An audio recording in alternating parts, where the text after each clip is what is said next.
and trees. Our last name actually means limb of tree. It's a Swedish term. Keith's great-great-grandfather in Sweden actually died in a tree accident. So I think we were kind of destined to be in the trees. 10 years ago, Keith and Nancy made the decision to abandon society to live an independent lifestyle in a treehouse in the wild. It's definitely an isolated life. We live way back here in the woods.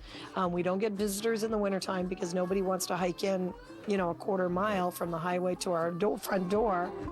Keith and Nancy built the treehouse themselves with their own finances and are completely self-sufficient.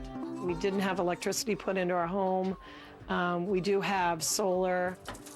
We actually don't have a well. We hand dug a little spring. So that's about your pressure, which I don't think is typical for most showers. When it's below zero, you're pretty much loading the stoves day and night within every 2 hours. This is a root cellar that we built 2 years ago for a root crop. It could easily hold maybe 1,500 pounds of food. We could survive here without going to the grocery store for 6 months. Husband Keith is the only one who leaves the treehouse on a daily basis to work at the local paper mill. But for the rest of the family, there is no structure at all. And in order to be with their kids 24/7, Nancy homeschools. They would spend way too much time away from the family unit going to school. It's not about hitting the books, it's about fun. My day consists of making everyone happy, making them have the best day they can possibly have. She looks after the younger kids while the older ones study, and they do less than 1 hour's bookwork a day. If we hit on a subject that they are really excited about, ready, go. We can go ahead and continue that subject for the whole day if we want to. I believe a man cannot do the job of a woman. That's why mothers have the babies, because we are supposed to be the nurturers. We are supposed to be the ones home with them. Nancy's, she's a great wife. Sometimes I feel like I won the lottery. I got ya! Keith's winning ticket means he does nothing around the house, not even discipline his own kids. The dogs don't even respect him. The dogs don't even respect you. Just like the kids, right? Yeah. All right.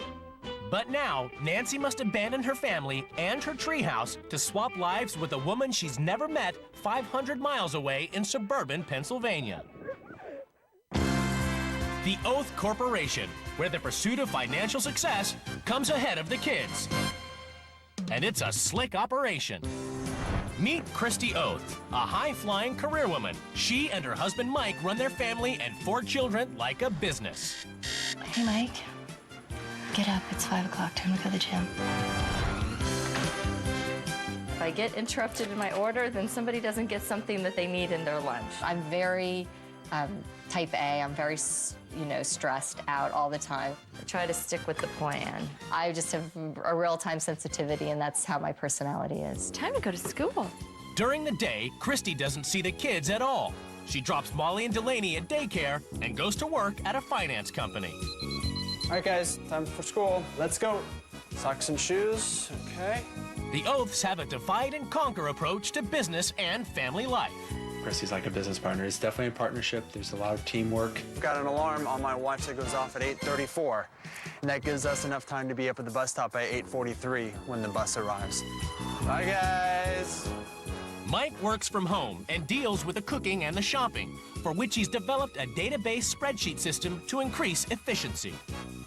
I've taken a map from the grocery store and mapped that to the database so that I know that cereal is in aisle 4. Both Mike and Christy went to Harvard, and life in the Oeth house isn't about fun, it's about achievement. Get your homework stuff out, please. We would hope that, we have kids that we groom into the educational tract and, good corporate citizens. I think they want me to go to college, and I think they want me to go to Harvard. That's 100%. Good job. They've both done their spelling